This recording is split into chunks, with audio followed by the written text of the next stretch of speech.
guess we all feel like Chelsea can do the job on Sunday. If I was asking you to make a prediction, would you say you're confident that Chelsea will do it, that they'll emerge with the trophy on Sunday? Very confident. Yeah, very confident. And I know, obviously, Emma Hayes, has the winning mentality that makes sure that the occasion is one thing, but getting the job done on the day is another. One of the reasons I'm confident as well is because I think that Chelsea, they're not precious about tactical philosophies and style of play. Chelsea, if they can't go through you, they'll go around you. If they can't go around you, they'll go over you. Tactically, I mean, they've played different formations this season. We've seen them in a 4-2-3-1. We've seen them in a 4-4-2. We've seen them in a traditional 4-3-3. Barcelona are a bit more predictable.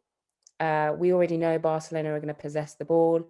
We already know that. And so that going into the game, I think Chelsea are far less predictable for Barcelona than Barcelona are for Chelsea. And for that reason, I think Chelsea will be able to deal with whatever threat Barcelona have. So you told me there you think they're going to do it on Sunday, and then I guess that leads to the same question really in terms of what everyone's talking about, the quadruple. Do you think they're going to go on and secure that? They absolutely can. Yeah, I think at this stage in the season, if we're talking about quadruple, it's very, very possible. But obviously the quadruple is not possible without the Champions League. And I think they have to deal with that first. That's the biggest trophy out of all of them. They've obviously got the league done. That's the sort of bread and butter, I think, for Chelsea, in terms of, the aim of every year is obviously to win the league.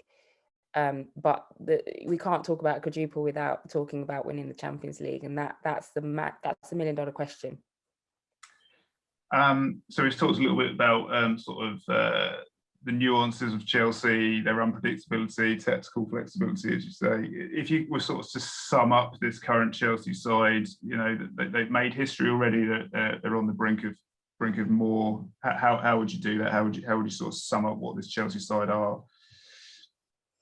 I think they're relentless.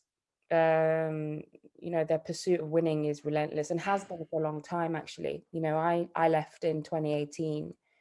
And at that point, I left having played in a semi-final of the Champions League, having won, FA Cups and leagues. And even that dressing room was incredibly committed to winning every single game.